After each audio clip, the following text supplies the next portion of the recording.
halfway through the work week and I'm already tired, but I'm still here to bring you some of today's biggest gaming news. On today's Daily Fix, Zelda fans think they've cracked Tears of the Kingdom's difficulty scaling system, one gamer has the new speed record for beating the game, a God of War alum joins Netflix, and a beloved Nintendo accessory was an accessory to armed robbery. Let's get into it.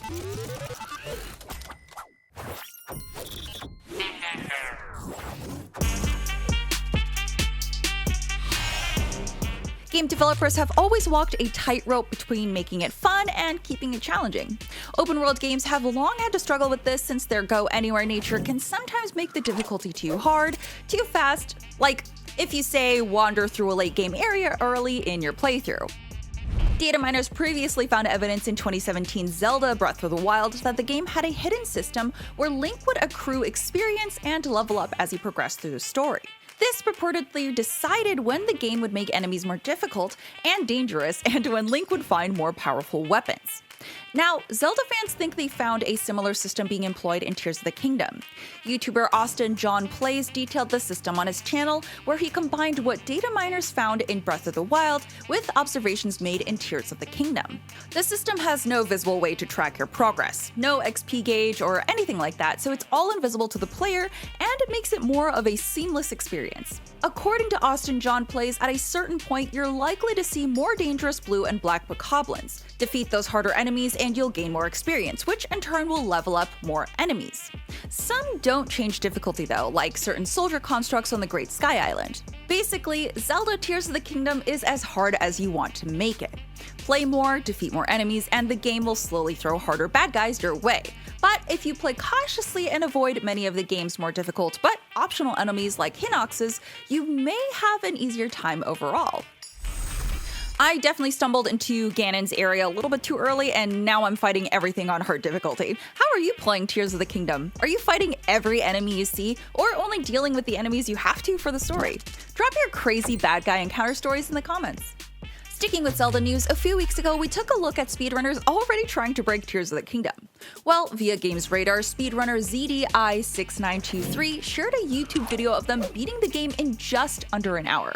It's an any percent run in which they used all different kinds of tricks to get from the very beginning to the very end in 59 minutes and 22 seconds. It's a new world record according to speedrun.com.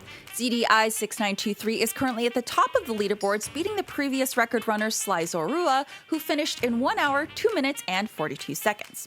It's still pretty impressive. I currently have about 80 to 90 hours in the game, maybe 100 if I'm giving myself more credit. But I still haven't finished it, and I don't think I'm setting any world records, unless it's for how many times I've died to fall damage. But I love the game so far. How many of the bosses have you beaten? And how many of you have beaten the final boss? And also, what was your time? Let me know.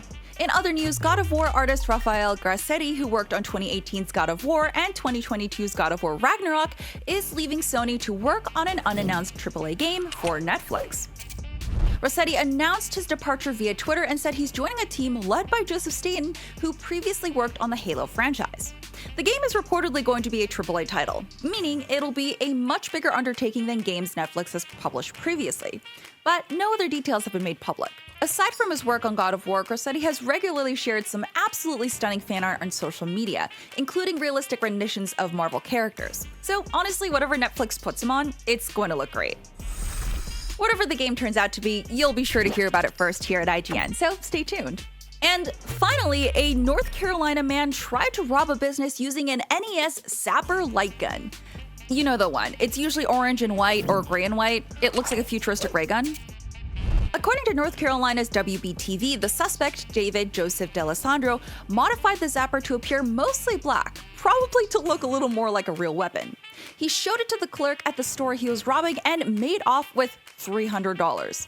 Deputies found him down the street moments later. Ironically, the NES Zapper's futuristic design exists specifically to make it look less like a real firearm, since the light gun released in Japan for the Famicom was a replica of a real-world revolver.